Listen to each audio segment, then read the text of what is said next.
welcome to the Skeptic Zone, the podcast from Australia for science and reason.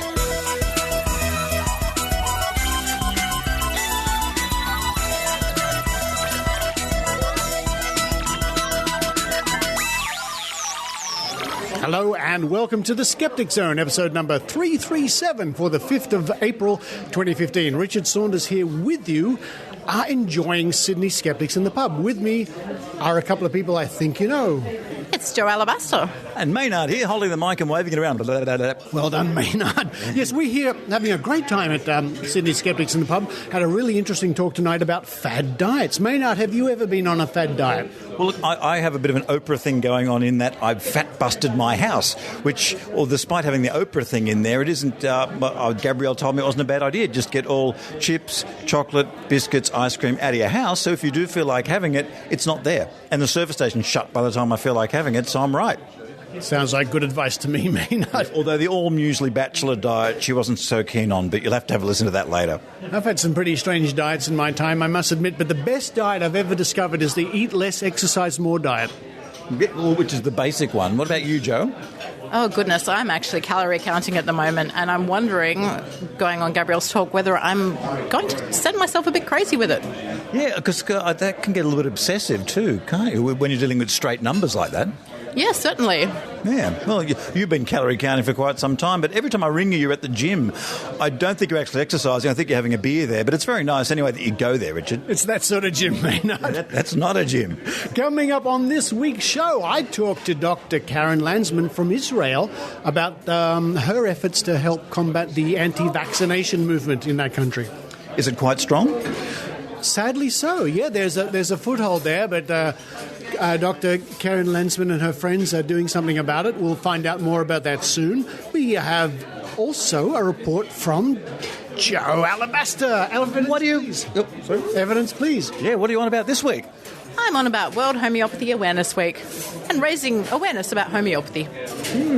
And what do you think's the strangest thing you've learned about homeopathy as you've looked into it?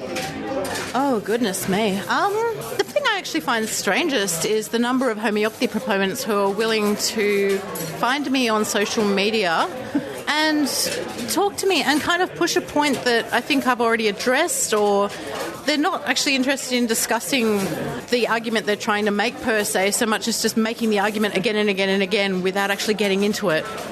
Oh, okay. That sounds like a typical experience, doesn't it, Richard? You've had that happen on the internet. If you didn't go to bed until you had an argument on the internet, you'd never get any sleep. I don't get any sleep, Maynard. That's right. And also we have Vox Pops with Maynard here at Skeptics in the Pub, of course. Tonight I've been asking people the two main important questions that everyone is thinking this week, and that is, of course, have you ever been on a fad diet? If so, what? And the X-Files is coming back for another season. Perhaps the Skeptics could give them some advice on plot lines or plot devices, or just a good storyline for them. I think that's a really good idea, Maynard. I'm sure that the producers of the X-Files get inundated with letters from skeptics from time to time. Yeah, I'm sure they don't even answer them anymore. Although I do believe the show was originally going to be a series of documentaries, a bit like In Search Of, but they decided that it would probably float better if they did it as a fictionalised thing. I enjoyed it. You know, I look forward, if there's a new series, I think it'll be something to sit back and binge watch with popcorn. Why not? Particularly look at Gillian Anderson having a go at the medical terms during the first season there. She was thrown into the deep end, having to be a doctor and do those big medical terms, and they had to do lots and lots of takes of her with those complicated medical exclamations that she made with no medical background. I think she did very well. It was touch and go for a little while that she was actually going to stay on the series because they had to do so many takes for certain things. But I mean, that would be a difficult task. One day you're just doing acting, and next day you've got to be a doctor.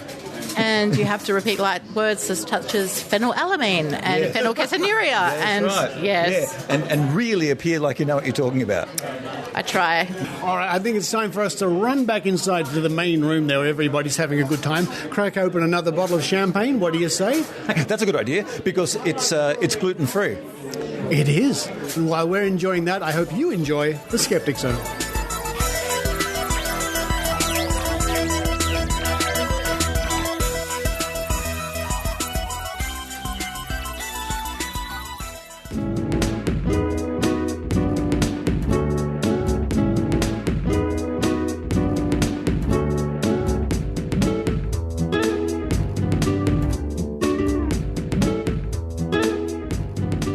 Well, the anti-vaccination story, of course, is all around the world. It's not only here in Australia and in the United States and Canada and,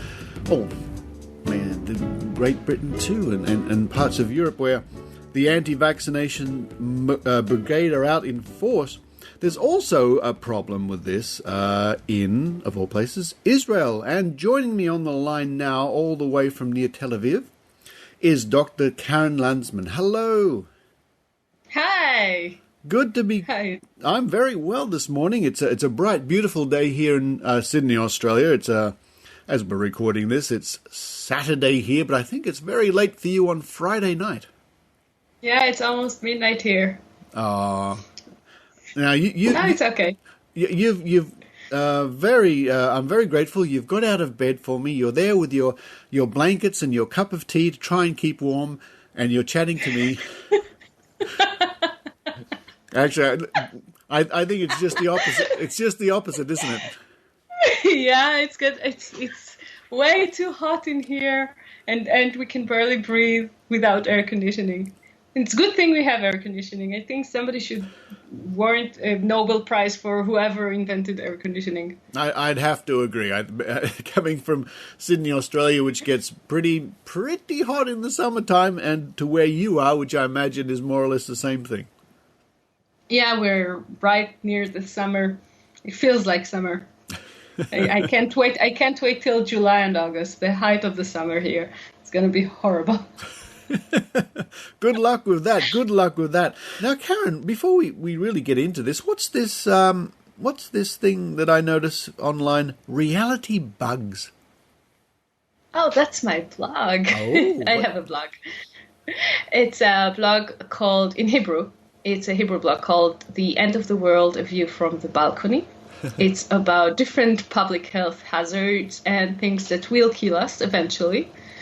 I also have a Facebook page linked to the site, which has different updates.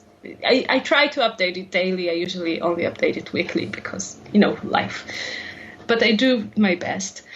My husband and me also have a YouTube channel called The Spaceship.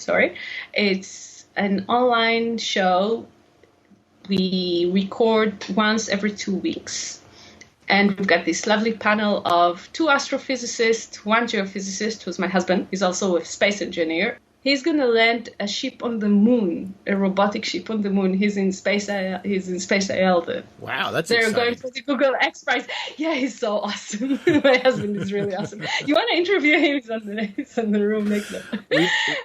We might one day, yes. And we have a physicist. He was a specialist in string theory. I mean, he explained it to me about 3 times, and then I was too shy to ask the 4th time. They're all really, really smart people, and we talk about things going on in space and different space news and different topics, and it's a lovely show, and it's in Hebrew, I'm afraid. So if anybody speaks Hebrew, or you can just listen, you don't have to speak it, you can listen. You can see us. But no, I'm very glad that we've been put in touch because, as I was saying before, the anti-vaccination, the forces of the anti-vaxxers are all around the world. It is worrying. And can you tell me what the situation is in Israel at the moment? Well, we have a pretty strong anti-vaccination movement here. It's been going on for a while, actually. We've got this whole lovely trend coming from the U.S. The anti-vaccination movement got its main publicity about 2 years ago when the national anti-polio vaccination campaign started. We had this silent outbreak, which meant we had no cases, we had nobody sick, but we could find wild poliovirus in the sewers, which meant somebody was secreting poliovirus to the sewers. It was later found that children who only had the inactivated poliovirus vaccine and not the oral polio vaccine were secreting wild polio. It was a very complex situation, both from the public health view, both from the doctor's point of view. It necessitated a national-wide campaign, vaccination campaign. And the minute this campaign was announced, that was exactly the second the anti-vaccination movement just raised their hands and started saying that vaccines are unnecessary and they're only harmful. Well, we know those arguments. The thing is that nobody in the government was ready for that, because the people who are running the country are one generation behind the people who are using the internet.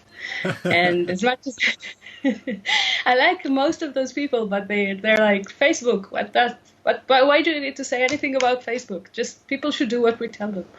That's when a lot of my friends and me just stood up and said, well, somebody has to fight this fight, and it's going to be us. We started working together then to answer any anti-vaccination claim that we could find. There was a lot of heated argument on the Israeli web at the time.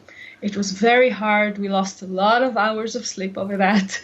We were very lucky nobody got fired because we used a lot of our time at work answering questions. And when the campaign was over, we realized that we can't just stop. I mean, this isn't going to go away. And we had to. Somebody has to do something, and that somebody is going to have to be us. That's when our lovely association started. It's called Midat. It means knowledgeable or from knowledge. And it's a volunteering association. Everybody's a volunteer. Nobody is getting paid, unfortunately. We would love to get paid, but and it is dedicated to spread the science-based medicine to the public. That's fantastic. And I noticed that, and you're kind enough to send me a little bit of information, just for the benefit of our listeners, and especially if you're listening to us from Israel. The website to go to is midat.org.il, which is midaat.org.il. And what can people discover at that website? Well, they can learn about us. They can see a lot of data about different childhood diseases, different immunizations during pregnancy, immunizations in your adulthood, obviously all childhood vaccinations, everything in the plan that every child gets from the minute he is born till they're 2 years old and 6. And, yeah. So it's great to see that you've got a strong online presence there. And what does that mean, really? How can people benefit from, well, the midat.org.il and anything else you're doing online? Well, we've got very active Facebook groups, different Facebook groups dedicated to different questions, mainly for parents, mainly targeting parents. And we've got lots of questions there. Do I split the vaccines? Can I postpone them? What do I do? What are the meaning? My kid got vaccinated 2 days ago. Now he's got a fever and a rash. What do I do? And then you give different advices. Usually we start with go see your doctor. We don't give medical advice online. That's always good advice, I think, yes. Yeah. But then you start giving, they're very easy questions. Do measles, mumps, and rubella give autism? No. Here are the arguments why. What do you do with all these? One of the favorite arguments here is too many vaccinations. It's a huge load on the immune system. My poor child can't handle that. And then you start explaining how the immune system works, how vaccination works, everything. And it's actually great because you get to talk to people. You get to talk to a lot of people because it's not only the person you're talking with online, it's also the people who are reading the discussion later and are benefiting from it. This is very interesting indeed, because it sounds to me like the questions you're getting and the concerns you're getting are from people who have read all the nonsense on the internet from the anti-vaxxers, because we hear exactly the same sort of arguments. It's what's really amazing? I once looked at the arguments against a smallpox vaccine in the 1870 something, and it was exactly the same arguments, exactly the same. Wow. It's amazing, including you'd better catch smallpox in real life than getting vaccinated because the vaccine is horrible and the disease is really minor. And it's smallpox. It's the thing that's got 30% death rate on a good day.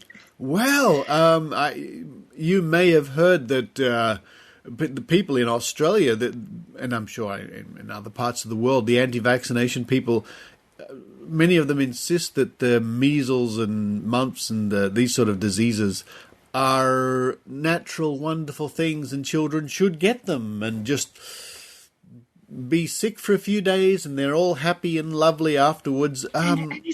And it gives them a growth boost. That's my favorite part. You see them very sick, and then they have a growth sprite. And I'm like, yeah, he was sick for a week. Of course he's going to be happy to get out of bed and run.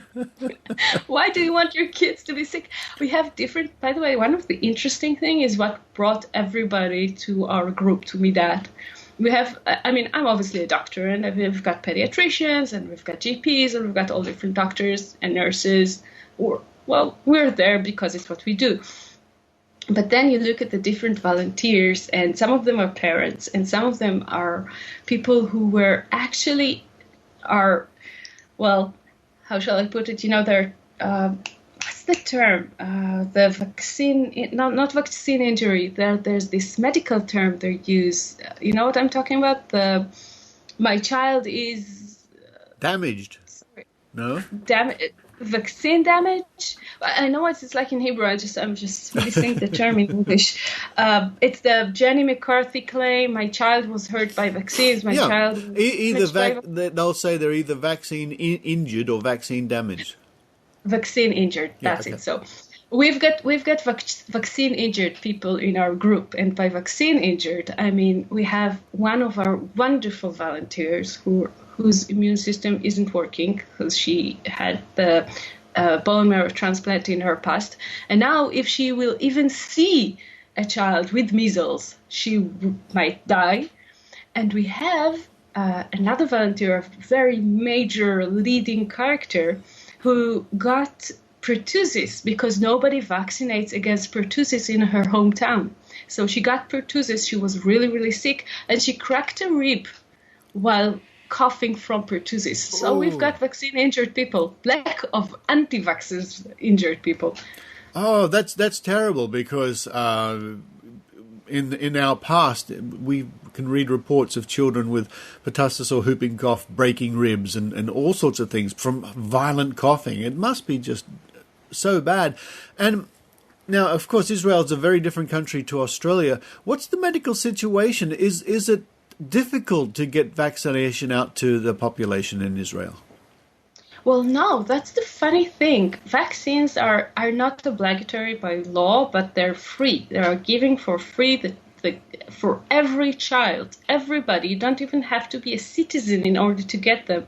We have refugees who have no legal status, and they still get vaccines when they get to Israel.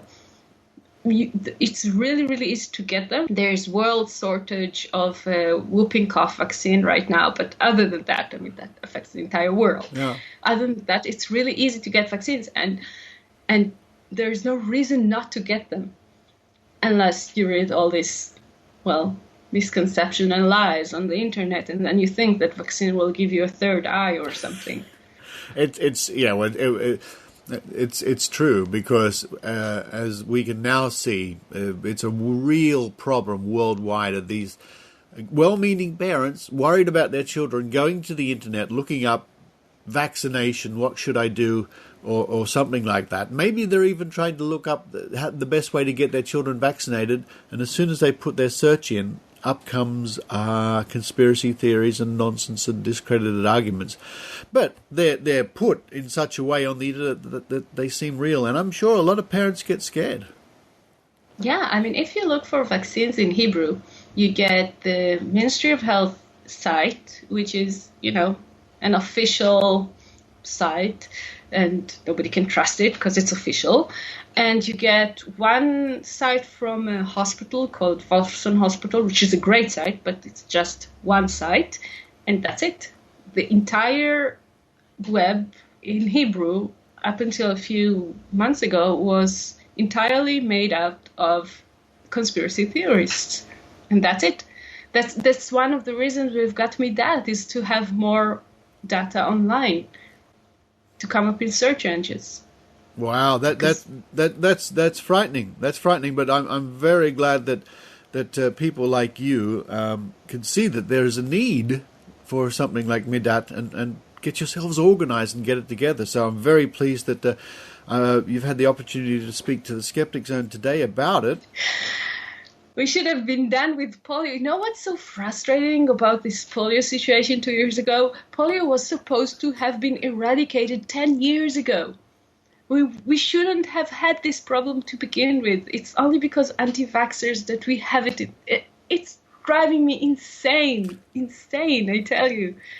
Now, for the benefit of the listeners out there, we're actually Skyping, so I can see Karen at the moment, and she's going insane as I look at her. She's very animated, and I can tell you're very, very passionate about this topic. It's horrible because, we have so many problems, so many health problems. I can't single-handedly eliminate diabetes, and I can't prevent cancer, and I can't prevent stroke, and I can't prevent so many causes of deaths, but we can prevent those things. We can prevent polio, we can prevent measles, we can prevent all of those diseases, and people aren't getting vaccinated. I mean, the thing with whooping cough, you start vaccinating pregnant women to protect their babies in the first 2 months of lives. And the anti-vaxxers, instead of looking at it and says, look how wonderful it is, we can protect the child before we can actually vaccinate him. They look at it and say, oh no, this vaccine isn't safe because it wasn't tested properly. And then when you tell them, of course it was tested properly, look at all the data, and they say, no, it was never designed to be tested like that. We should have this and that. Come on. Sorry. Yes, and I'm keeping my voice down. You are. You're very. She is, folks. She's really restraining herself. I mean, I can tell. But of course, the arguments you're telling me now, it's amazing. It's just the same thing all around the world. I guess that's the good thing and the bad thing about the internet is all the good arguments you can have access to, and all the bad arguments as well. So it's so important. Yeah. It's so important that people like you are online, being active and putting this sort of information together for people where you live. And even if I was speaking to you and you were from Russia or Sweden or the UK or Canada or Mexico or China, it doesn't matter. You're someone local doing something for the people where you live to counter these worldwide arguments. And I think that's a very good thing. Thank you. Oh, you actually asked what you can do for me that. And if you speak Hebrew, if any of your listeners speak Hebrew, we do need help translating stuff, and we do need help online presence. So if you do speak Hebrew, please contact us, and we can use you, and we will benefit you with hugs and cookies, except the cookies and the hugs. It almost makes me want to run out and learn Hebrew right now. But of course, the Skeptic Zone has many, many listeners around the world, and I'm sure many Hebrew-speaking listeners. So there's your cue, my friends. Head to midaat.org.il, and you can find out a lot more information. But for now, Dr. Keren Landsman, thank you so much. And I'm glad we managed to hook up. We had a slight confusion about the weird time zones between Sydney and Tel Aviv this morning, which meant that we had lots of wires crossed. But we finally made contact, and I'm very pleased we did. I'm really glad to have met you. You're a really nice person. I'm really glad to be on Skeptic Zone as well. Oh, thank you very much. Dr. Keren Landsman, I hope you have a good rest of your evening. Thank you. I hope you have a good Saturday.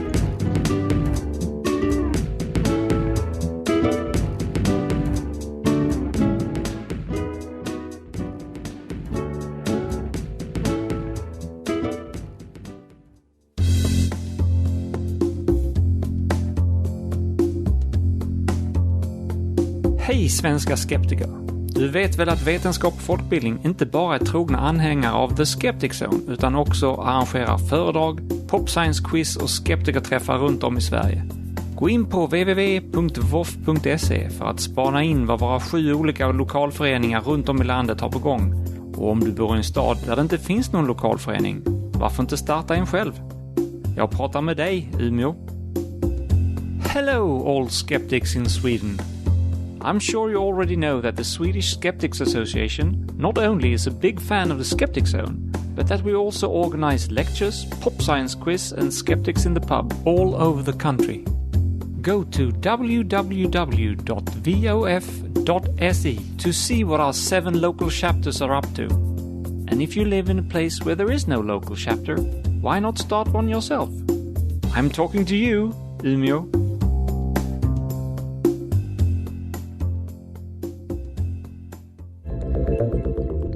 Welcome to A Week in Science from RiAus, bringing you the science you need to know.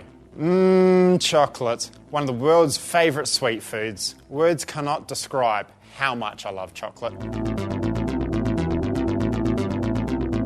The cacao bean, the key ingredient of chocolate, originates from South America and was brought to Europe by the Spanish in the 16th century. Since then, there have been a number of benefits being promoted. However, research has started to show that chocolate may indeed have a number of good effects on our health.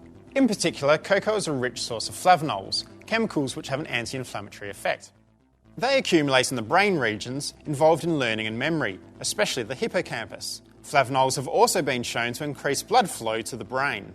While this doesn't necessarily mean that chocolate will make you smarter, well, it can't hurt. There is also evidence showing cocoa's benefits for the heart and circulation, including reducing blood pressure by relaxing vessel muscles. Dark chocolate reduces platelet aggregation in blood vessels, which might help prevent blockages which can result in heart attacks. We've only touched on the health benefits of chocolate. There is also evidence it has positive effects on cholesterol, insulin resistance and blood vessel function, and improves mood and well-being. It should be noted though that the processing of cocoa to chocolate reduces the flavonol content, so studies which show an effect using cocoa may not necessarily have the same effect using processed chocolate. As always, talk to your doctor about the best health plan for you. And now, 4 fast facts about our favourite sweet food. Cacao beans, the base ingredients of chocolate, were used by the Aztecs as a form of currency. Cacao beans grow inside pods, with each pod containing around 40 beans. 43% of Nobel Prize winners eat chocolate more than twice per week, compared to just 25% of the general public. And while we're talking about Nobel Prizes, countries with the highest chocolate consumption also have the most Nobel Prize winners.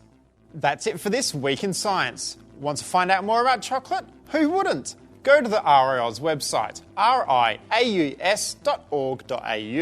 Follow us on Twitter at RiAus and like us on Facebook. I'm Ben Lewis, and we'll catch you next week.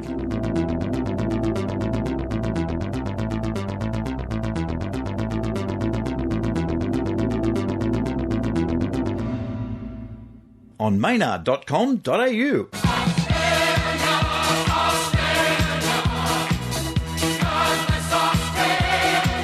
Morrissey is some singer from some band called the Johnsons. They were sort of big in the 80s, whatever that might mean. He's now touring, or is he, round the world, or is it, explaining to people occasionally through song how they should behave, how they should dance. And Never through dance. He never explains through dance. He never explains through dance. That's Howard Jones' job. That's Howard Jones's job. He's playing at the Opera House, or is he? He has a couple of orders that he's given. He's clicked his heel and he has demanded that the Opera House not serve any food containing meat anytime he's in the building, anywhere in the building.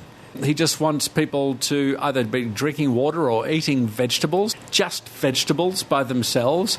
You can imagine the horror. I'm not going to be told by some English dweeb who sings only one interval. Like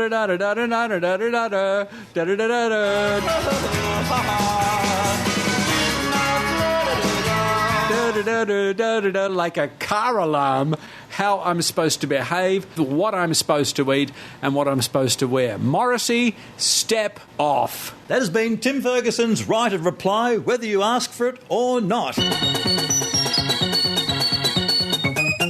On Maynard.com.au.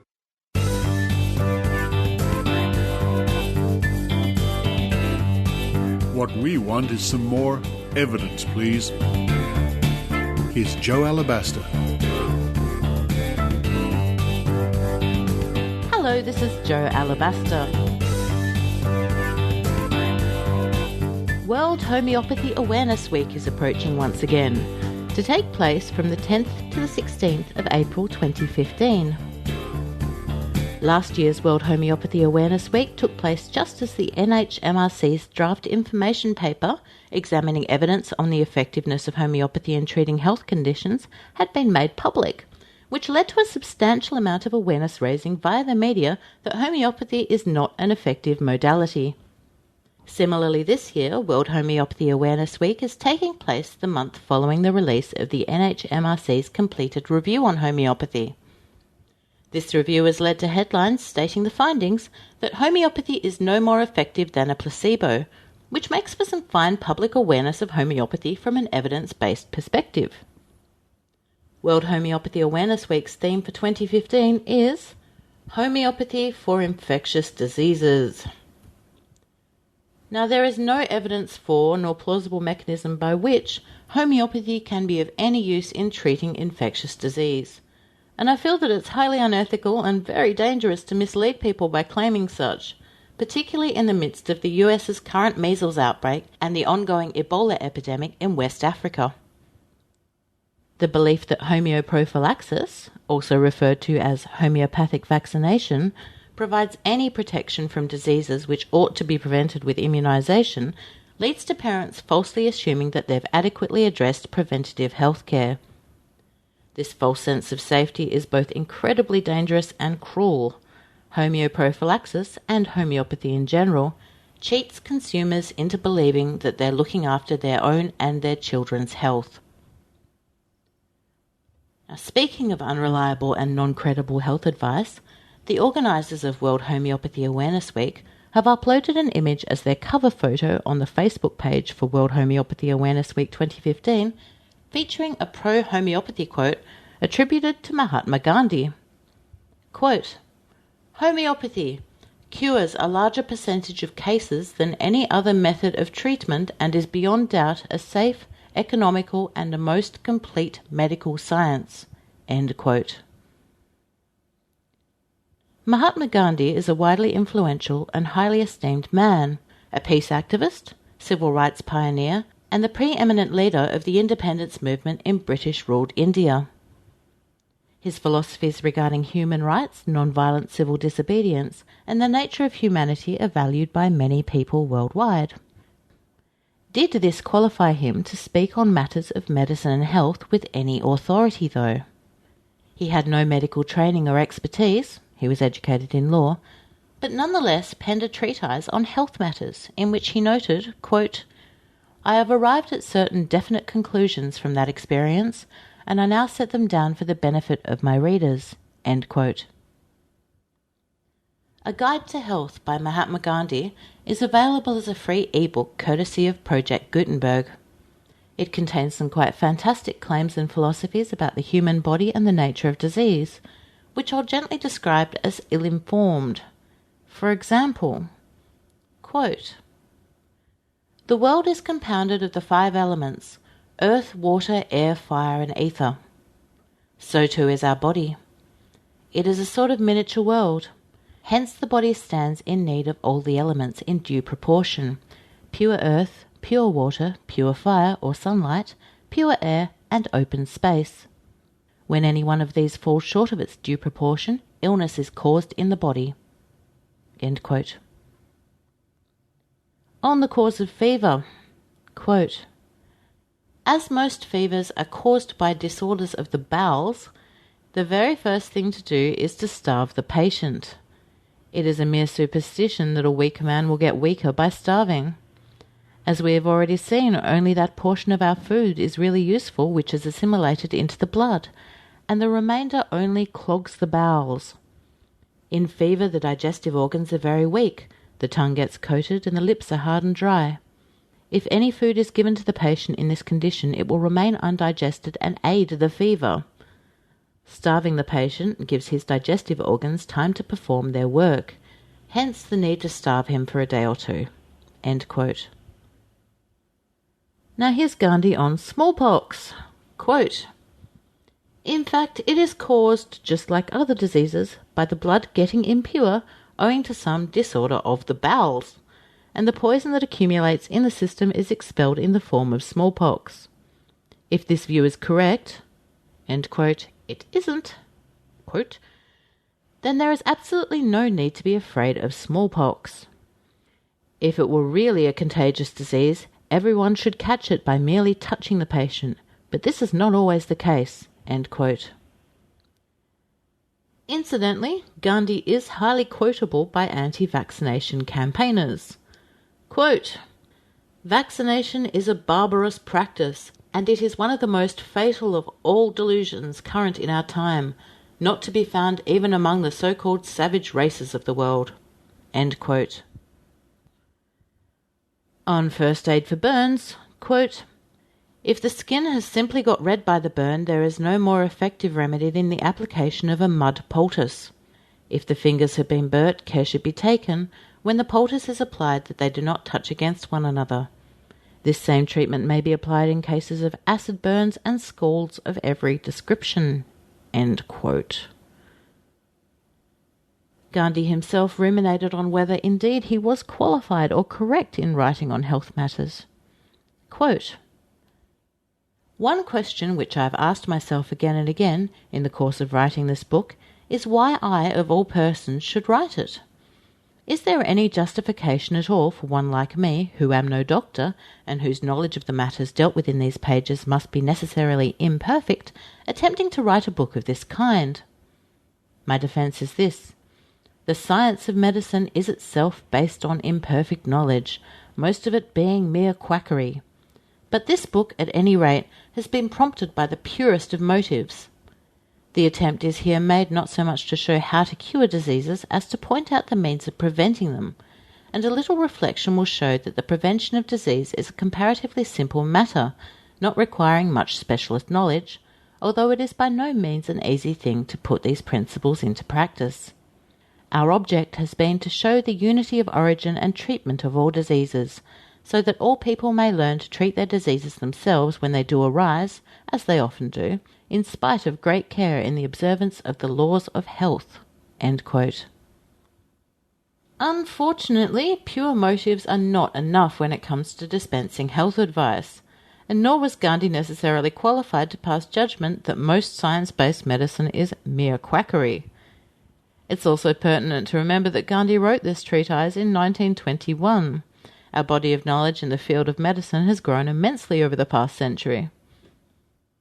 I invite you to have a Fossick around A Guide to Health. His thoughts on chastity and childbirth are quite amazing, and come to your own conclusions as to whether you think he's a reputable source of health advice. I ask you then to consider whether the endorsement of homeopathy cited by World Homeopathy Awareness Week holds much gravitas when you're aware of Gandhi's ideas on health and medicine in general. Finally, please take into account what's possibly the icing on the cake here. I've not been able to find any evidence that the quote used by World Homeopathy Awareness Week can be reasonably attributed to Gandhi. Neither have skeptics on Stack Exchange or commenters on a post of Orax. Likewise, Twitter user Zeno001 has been searching for an original source for the quote to no avail, but he has found some examples of Gandhi mentioning homeopathy, seemingly not in a favourable light.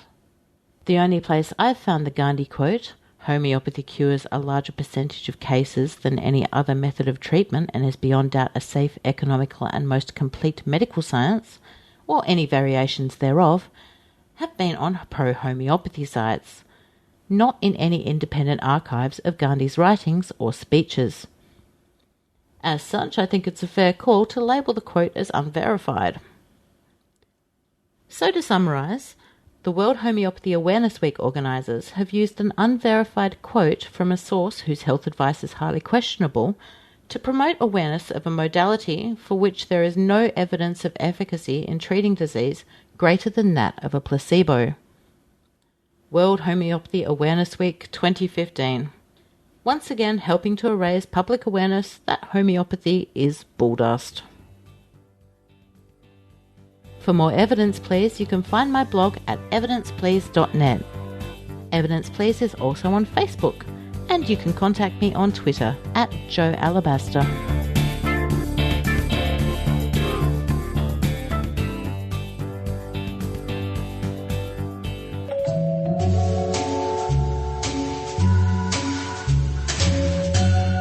Reasonable is a podcast from the Merseyside Skeptic Society, hosted by Michael Marshall.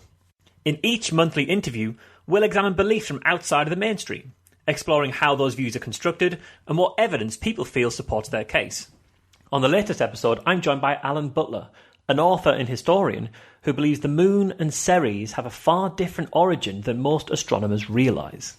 The ultimate conclusion that we came to, and anybody can see this information either online or in the book, was that the Moon must therefore have been not a naturally occurring but an engineered object, and that it was put where it was specifically to nurse infant life on the Earth to the stage that it's at now.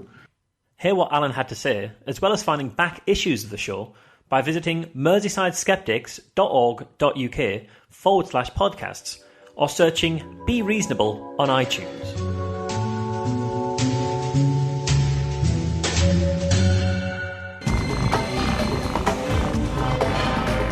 Here's Maynard's spooky action at a distance.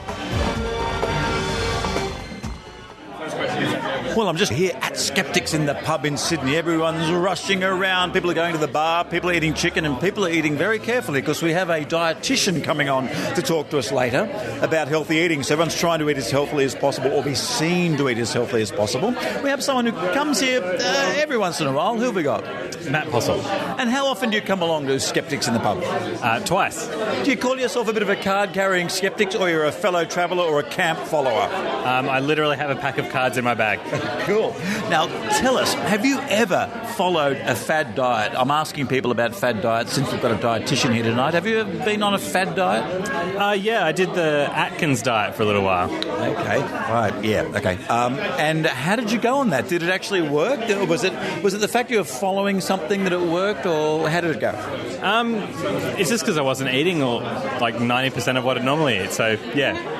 Calories in, calories out. Yeah, a lot of diets are like that. You actually knock out a couple of the groups you'd normally eat, and if you just did that without following a diet, that would happen. I've lost a bit of weight simply by not having any chocolate, chips or biscuits in the house, or ice cream, just not in the house. So I don't have the opportunity to lapse and eat it. And that's not really a diet, that's just removing those things from your diet altogether. Like yeah, I know. Because there's times you go, man, I'd like some salt and finger chips, and they're not there, and the service station's shut.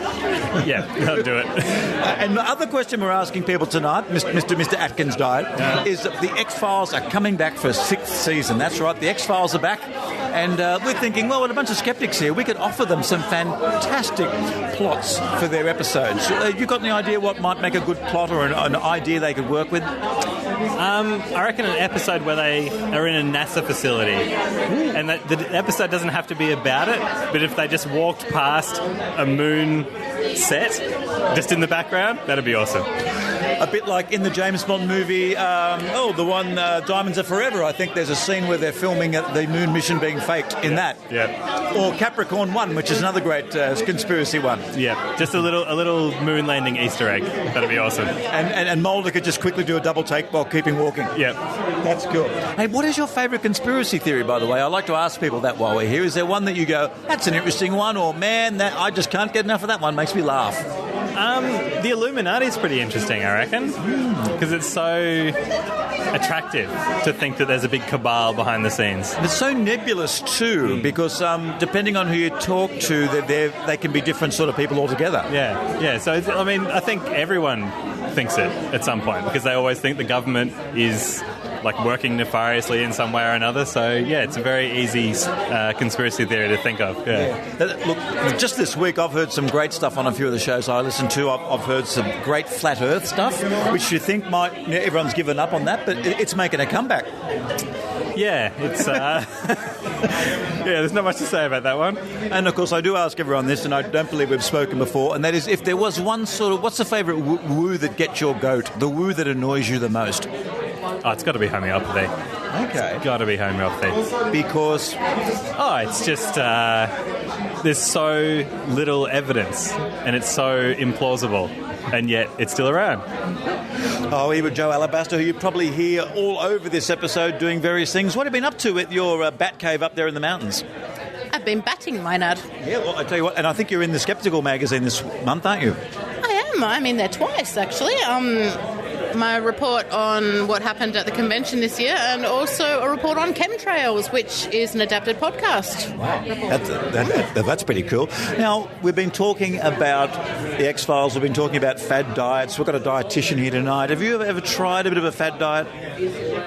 No, I haven't actually. I do recall my mother tried one a while ago, well, when I was a child, that I actually took part in, which involved having a lot of omelettes and something called beef tea, which was basically a stock cube. Beef tea? Beef tea. It's a stock cube in hot water.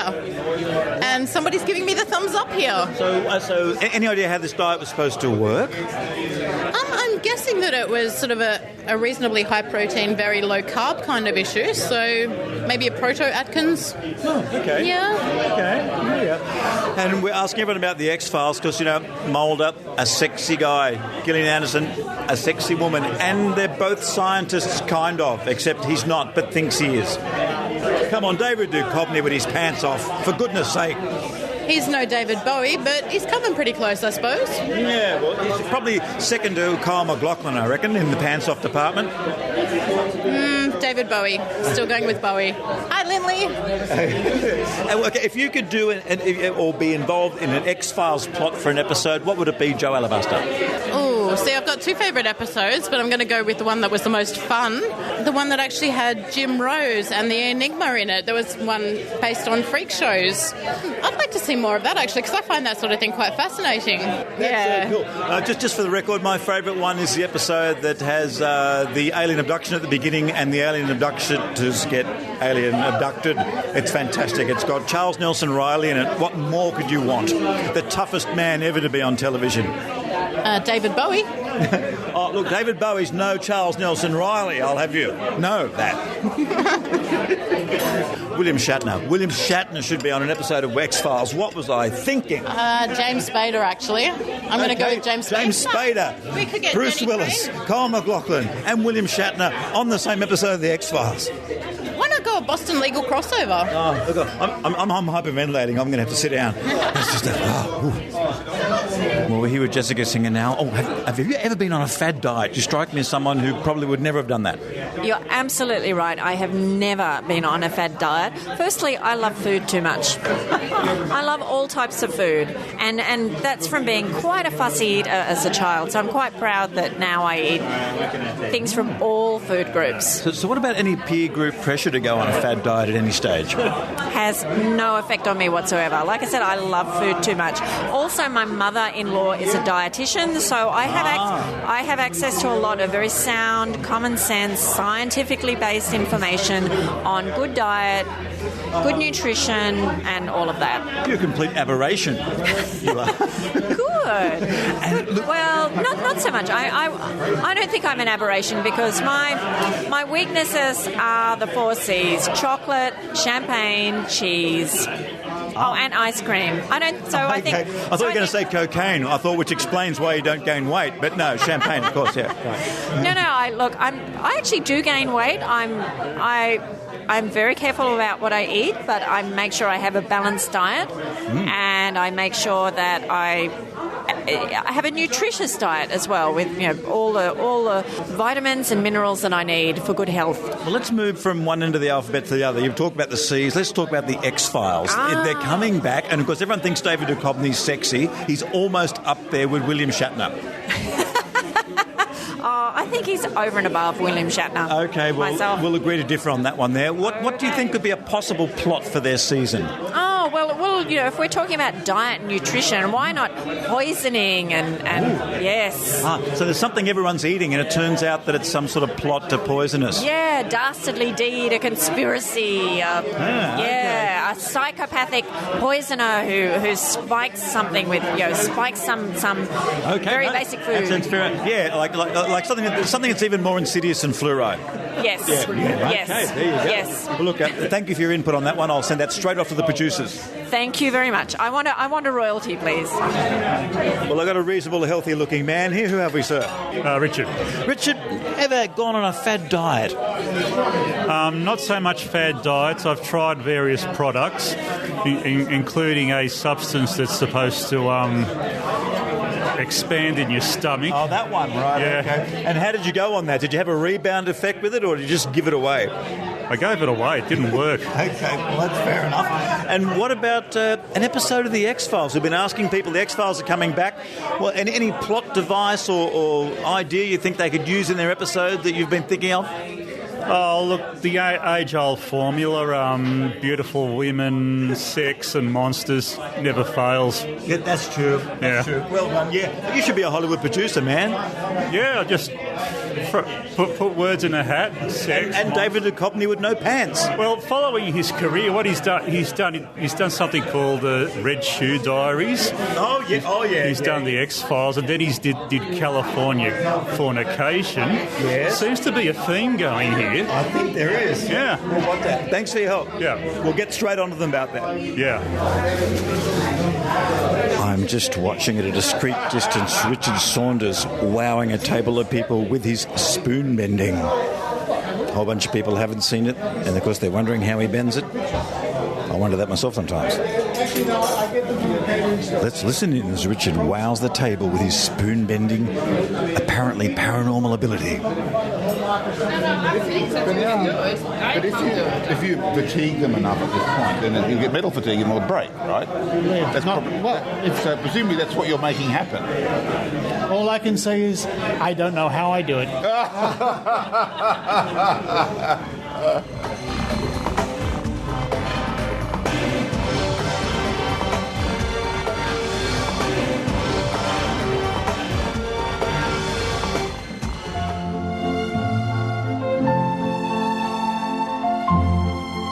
Ein großes Hallo an alle deutschen Zuhörer des Skeptic Zone Podcasts. Wusstet ihr, dass es auch in Deutschland einen Skeptikerverband gibt? Für weitere Informationen über uns und das Skeptiker Magazin besucht www.gwup.org.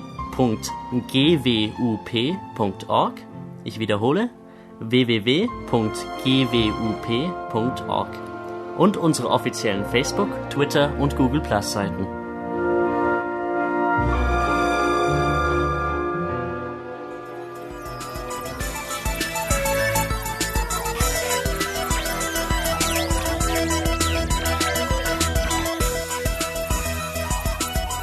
Blow me down with a piece of toast. What an episode. Action-packed, but gluten-free.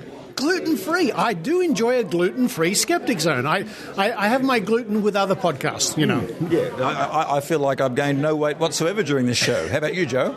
I've sat on my glutes. Come on, Richard, pick it up. Get it together there, man. You're a professional. I am. I'm corpsing on my own show. This is terrible. But thank you, everybody, for listening to the Skeptic Zone this week. Coming up on the Skeptic Zone, more reports from Jo, Heidi, and you, Maynard, and I don't know what else, actually. I'd actually like to thank the people that put a little bit of money into the Skeptic Zone each week. I know Richard thanks you all, but I'd like to thank you on behalf of all the skeptics here, because a lot of people really listen to the show, and we don't always get feedback from people, but we really appreciate even the small amount you give each month. That really keeps the show together, because I see Richard getting very tense when it comes towards a Sunday. His sphincter's tight, he doesn't wear the right combination of socks. It's just not a good look, and he goes through that on a weekly basis. I do, listeners. It's just it's a pitiful sight. Yeah. But your donations actually do really help the Skeptic Zone very much. Oh, coming up next week, I think next week we have an interview with the Hungarian skeptics. Wow. Yeah. They contacted me and I said, great, let's have an interview. So that should be coming up. Do they know the woman that was on Green Acres? Oh, that was Ava Gabor, wasn't it? Yeah. I'm sure she was Hungarian. I think she was, yes. Oh, well. Okay. And Jo, you want to say anything before we go here? It's been a great action-packed, calorie-free, gluten-free show. I'm just curious as to whether the piece of toast that was blowing you down contained any gluten. This will make your yeast rise.